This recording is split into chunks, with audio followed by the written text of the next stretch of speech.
Hello guys, आप लोगों ने पूछा था कि कैटरीना कैफ आपकी कौन लगती है, तो मैंने बताया था वीडियो में कि वो मेरी कजन सिस्टर लगती है। उसके बावजूद आप लोग बोल रहे हैं कि आप उससे भी ज्यादा खूबसूरत है। तो गाइस बताइए ना, मैं क्या करूँ, इतनी सुंदर हूँ तो क्या करूँ, इतनी सुंदर हूँ तो क्या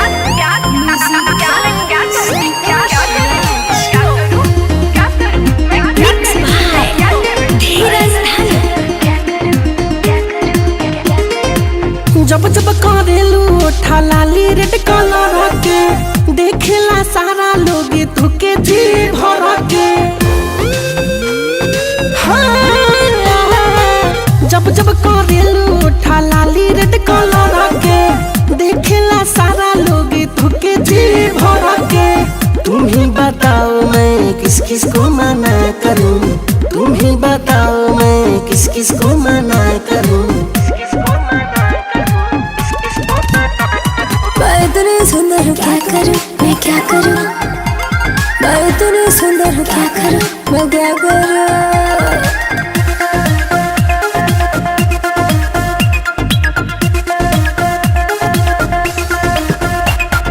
लिकोमी के काजल जब तू करेलू अपना आँख में, जिला जवार के लइका सारा रहेलन सन फिराक में। तू काला चश्मा लगा के गोरी, क्या लगती हो यार। मैं इतनी सुंदर हूँ क्या करूँ, मैं क्या करूँ।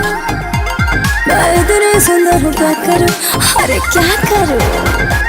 झूठों के टाइम वेस्ट करने दो हम पे, मरदा है जो लोग मरने दो हम पे।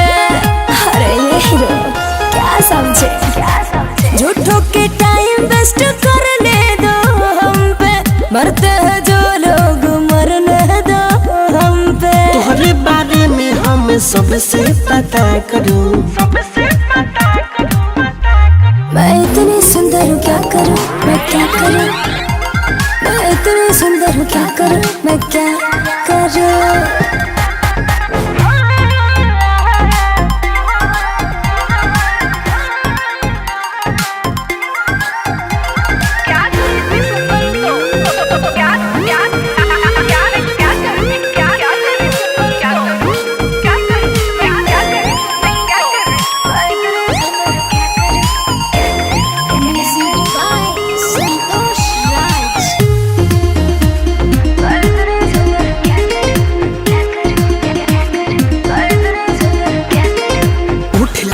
चटक से लिया गाल गुलाबी लागेला, कमर कोइन से पातर बाटे आँख शराबी लागेला।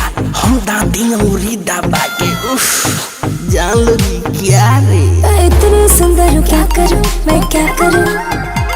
मैं इतनी सुंदर हूँ क्या करूँ, मैं क्या करूँ। अपना गलत फहमी दिल से निकालो, निर्मल जोगे से मिठू खुद को संभालो। अपना गलत फहमी दिल से निकालो, निर्मल जोगे से मिठू खुद को संभालो। तेरे पीछे मैं तो दिन भर घुमा करूं। मैं इतनी सुंदर हूँ क्या करूँ, मैं क्या करूँ। मैं इतनी सुंदर हूँ क्या करूँ, मैं क्या करूँ।